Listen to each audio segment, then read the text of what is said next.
What is going on, guys? Matt here. Today we're looking at a really interesting cold steel Tanto knife. Yes, I know I'm sounding like a broken record at this point. I do have many other knives that aren't cold steels, but we're looking at another cold steel. They are still my favorite knife brand. Today we're looking at the medium Warcraft Tanto. The Warcraft series is a series by Cold Steel. They make this one, which is the medium one.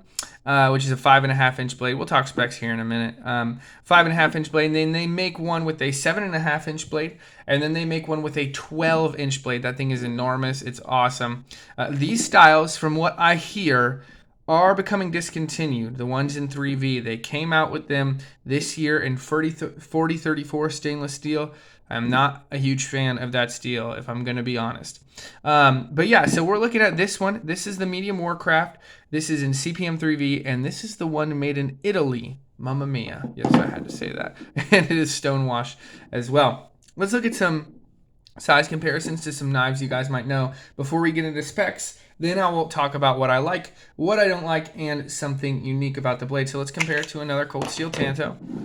So let's look at it in comparison to the Kobun. Pretty similar in size, actually. Kobun has a tiny bit of a shorter blade. You know what? That's really close, actually, to that blade size. This is supposed to be a 5.5 inch blade, but those look nearly identical, right?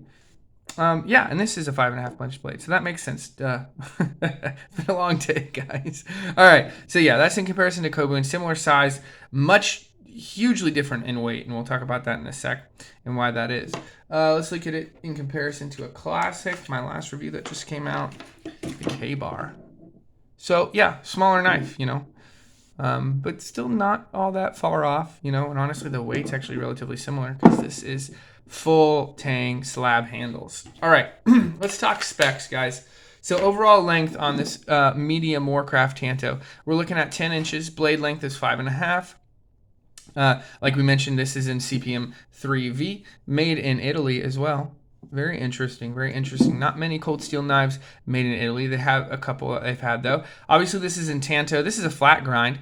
This is a 4.5 inch handle, and this is a 5mm thick blade, like many cold steels fixed blades. That's kind of their go-to width. So what do I like about the cold steel Warcraft Tanto? Well, I really like this Tanto shape. It doesn't have as much of a sweep as like the Kobun does. You can see there's just more like a sweep to that.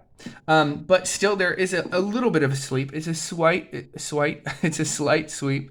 You can kind of see that. And honestly, if you ground that Tanto down, you'd have like a really nice drop point. I wouldn't, because I think it's plenty useful for things you might want a kind of an outdoor combat tactical utility knife to do, right?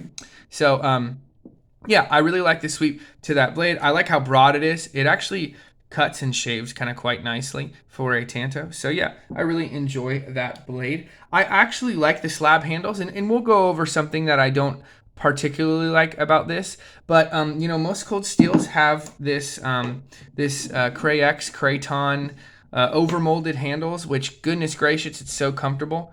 This Kobun isn't as comfortable as some other ones just because it's so narrow, but it's so comfortable just because it's like a hard rubbery plastic, and it's very comfortable. This is still pretty comfortable for being what it is, these slab handles, and it's just unique for a cold steel. It's something different they don't usually do. So, and I like these. These are really nice G10 scales, very nicely contoured, as you can see.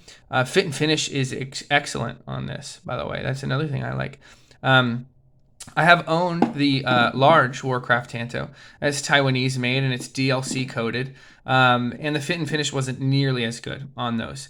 Not nearly as good. The Tang was proud of the handles, and it is a tiny bit here, but it's hardly, it's barely, and it's so smooth you hardly feel it. On that one, it was more proud, and it wasn't terribly uncomfortable, but it didn't sit right with me for what I was paying for the knife, and also the guard was uneven on that Taiwanese one. This is just, the fit and finish is excellent, and I like these slab handles, something different from cold steel. I like that. More durable than something like this. Over the years, this might wear out. I don't think it's going to do that all that much, but this, you just don't have that issue with this, and if these scales break, you can wrap it in paracord, make another handle pretty easy. So I do like this handle. I like how well contoured it is as well. I like that kind of curve, that sweep, because that really holds that in your hand very nicely. So yeah. I love the steel. 3V is excellent. Everything I've done with 3V is just phenomenal. For those of you who don't know, 3V is a powdered metallurgy tool steel that essentially has the edge retention, from what I've seen and what I've experienced, essentially has the edge retention of S35 and even more toughness than 1095, right? It's like almost the perfect fixed blade steel. The only issue you could have with it is that it can rust. Now, it's not going to rust like 1095, not anywhere close, but it's probably, from what I've seen and what I've heard, what I've experienced, just this is an anecdote, so anecdotal evidence, so take it for what it's worth. It rusts probably about the same amount as AUS 8, even though this is technically a stainless. This is a tool steel, so it can rust, but it's not going to rust as much as a high carbon steel.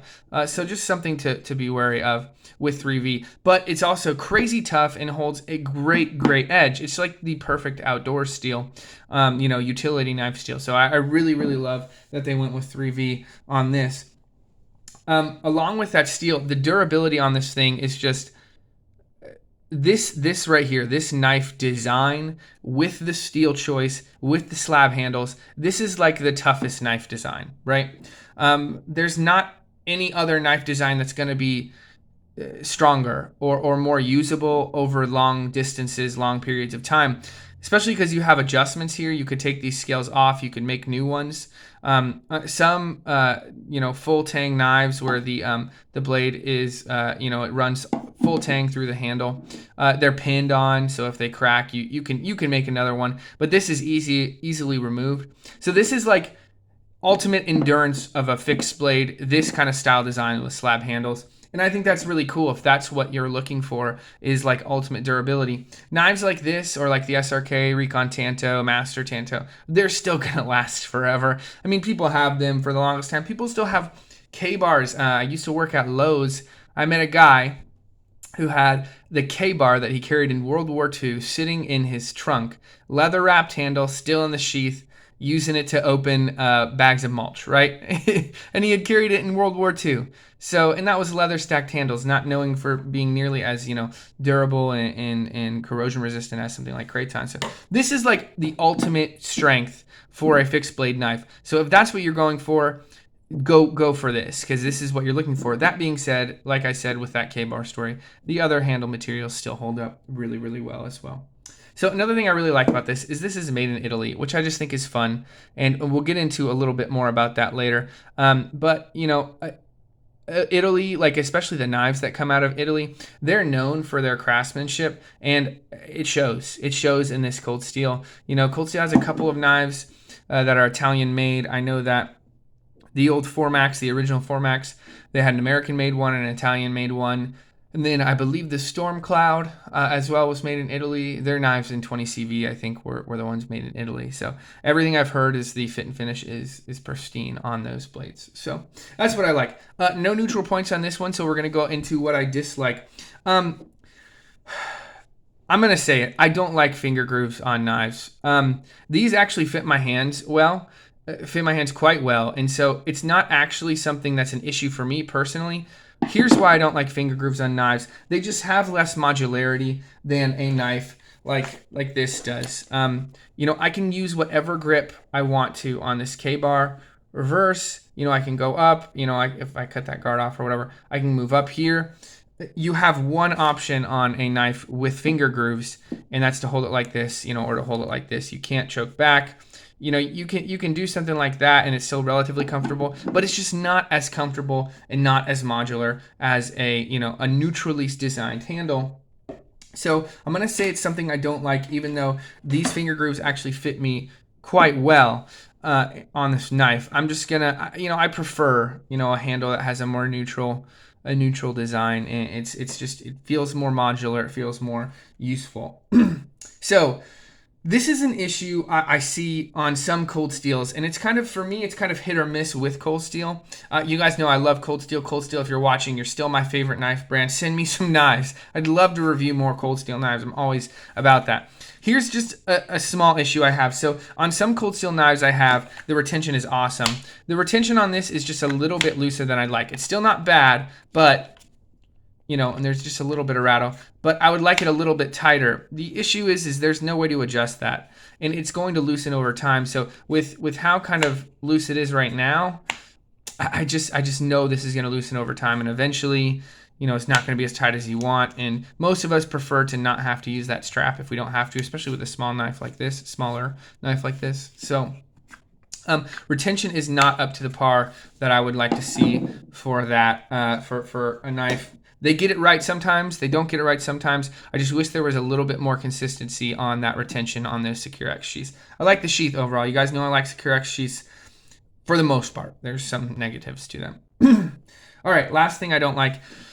Cold Steel kind of goes over the top with their lettering. I think that this is too much. There's just too much lettering on this blade, right? I've talked about what I think is a very tasteful way to brand a knife in one of my favorite folders, the case Kinzua. Very deep etching right there. Case, very deep, very low profile right there. Kinzua S35 USA. And so that's just very tasteful etching. This laser engraving is too big. It says medium Warcraft Tanto. I wish it just said Warcraft Tanto. We don't have to know it's medium, right? I mean, it's not a huge deal. I just don't prefer it. I wish it was a bit more low profile, a bit more tasteful. It doesn't really, affect the usability of this knife though, and that's what I want to get to before we get into what's unique. And I guess it's a positive talking point. This is an incredibly useful knife, an incredibly durable knife, and I think this is a fantastic design. And it's going to be great for whatever you're going to want to use it for, even outdoor stuff, though a Tanto isn't generally, recommended for that. A friend of mine asked me to go to Smoky Mountain Knife Works, which I live relatively close to, because he wanted a blade to use when he joins the Marines. And so he knows that he'll probably get a K-bar, but he thought, it might be a little bit big. I probably am not going to carry that on my equipment. And we ended up deciding to go with this one. So he ended up buying the medium Warcraft Tanto. And I think he loved it. I think he loved the way it felt. I think he loved the durability. He wasn't too keen on the steel, having the potential to rust, but that wasn't a huge factor, and because it wasn't an uncoated carbon steel, it wasn't a huge worry of his. So this is the one I recommend he go with after we kind of talked about a few, and he ended up going with this one. So I just wanted to get that out of the way before we moved on to what's unique. So what's unique? I just love that this is made in Italy. This is a cold steel made in Italy, and I love that it has this fit and finish, along with it being kind of a unique blade. A lot of cold steels blade are made in Taiwan. They're very well known for their Taiwanese productions, and they do a great job. The factories there do fantastic. But I just think it's cool that it's made in Italy. It's very unique, and along with that Italian made, you get this really, really nice fit and finish, these really clean lines. And so I think that's unique, especially amongst cold steels. So would I recommend it? Well, you guys know, of course I would. I had someone buy one the other day. This is a cool knife. I think it'd be great for just about anything you could want it to for a tactical utility knife. As far as its defensive capabilities, I don't know much about that. It will grip you in for a piercing attack, and I'm sure it would slash just fine as well. So if you know stuff about that, comment below. But yeah, I'd absolutely recommend this, guys. Thanks so much for watching. Let me know what you think of this blade if you have it, if you have any experience with it. If you have any experience with the bigger blades, let me know what you think of those. Remember to like and subscribe, and we will see you in the next video. Peace.